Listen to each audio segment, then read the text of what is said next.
इमरान खान के हवाले से अब तक की सबसे बड़ी खबर जो सामने आई है वो ये है कि इस्लामाबाद हाई कोर्ट में मौजूद चेयरमैन तहरीक इंसाफ इमरान खान को एक बार फिर जाली केसेस में मावराए कानून और अदालत गिरफ्तार करने की तैयारियों की मुसद्दिका इत्तलात पर पाकिस्तान तहरीक इंसाफ ने मुल्क गिर पुरअमन एहतजाज की कॉल दे दी है। रीजनल, जिले और मकामी जिम्मेदारान को हिदायत जारी कर दी गई हैं। दाखिली अमन बर्बाद करने और कानून के बजाय धौंस और ताकत से मामला चलाने की कोशिशों की शदीद मजम्मत भी की गई है। नमाज जुम्मा की अदायगी के बाद कारकुनान मुल्क गिर पुरअमन एहतजाज के लिए निकले और ये अहकामात पाकिस्तान तहरीक इंसाफ की क़यादत ने जारी कर दिए हैं। साथ में यह भी कहा गया है कि लाकानूनियत और पुलिस गर्दी के जरिए इंसाफ का बहिमाना कत्ल किसी सूरत गवारा नहीं किया जा सकता। कत्लाना हमले और मौत के फंदे में फांसने के बाद चेयरमैन इमरान खान की जिंदगी से मुसलसल खेलने की कोशिशें की जा रही हैं। मुकम्मल तौर पर पुरअमन रहने के हवाले से इमरान खान ने कहा है कि हमारा पूरा यूथ का जितना भी तबका है वो पुरअमन रहे। इमरान खान को जिस तरह बदतरीन रियासती इंतकाम का निशाना बनाने की कोशिश की गई है तो उसके नतीजे के अंदर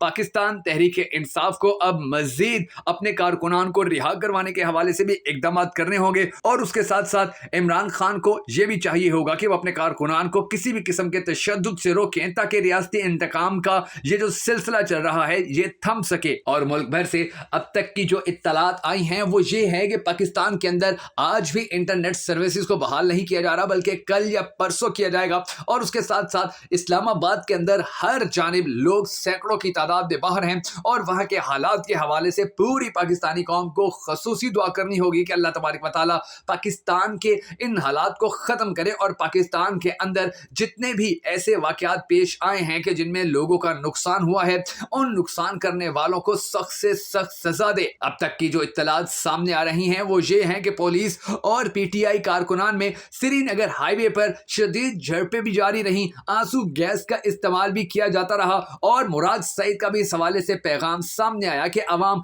पुरअमन तौर पर G13 इस्लामाबाद जमा हो। खान साहब की सिक्योरिटी को मद्देनजर रखें, ये अहाता अदालत से इमरान खान को गिरफ्तार नहीं कर सकते। आज ये इंतजार फैलाकर इन्हें जान से मारने के अपने नापाक मंसूबे पर अमल दरामद करने की कोशिश कर सकते हैं। हमें इन्हें ऐसा कोई भी मौका नहीं देना। याद रखें, हमारा मुकाबला खून आशाम दरिंदों से है, हमें हिकमत से काम लेना होगा। मुराद सईद का ये पैगाम ट्विटर के अलावा पाकिस्तान के सोशल मीडिया के ऊपर भी बहुत ज्यादा किया जा रहा है और लोग धड़ाधड़ G13 इस्लामाबाद पहुंचने के लिए घरों से निकल रहे हैं। इसके अलावा भी इमरान खान के ऊपर फर्द जुर्म लगाने की जो पहले कोशिश की गई थी और फिर वो नाकाम हुई तो उसके बाद पाकिस्तान तहरीक इंसाफ की मरकजी क़यादत का ये कहना है कि इमरान खान को फंसाने के लिए या उन्हें गिरफ्तार करने के लिए ये बद से बदतरीन काम भी कर सकते हैं। और यही वजह है कि पाकिस्तान तहरीक इंसाफ एक मरतबा फिर एहतजाज की तैयारियां कर चुकी है और इस हवाले से जो अहकाम जारी किए गए हैं तो हो सकता है कि उनको देखते हुए आने वाले वक्त में मुख्तलिफ शहरों के अंदर लोगों को और शहरियों को मुश्किलात का भी सामना करना पड़े। इसलिए अगर ये ऐलान होता है और इमरान खान को एक मरतबा फिर से गिरफ्तार कर लिया जाता है तो शहरी बगैर जरूरत के घरों से निकलने से गुरेज करें और पाकिस्तान के मुस्तकबिल के लिए दुआ करें।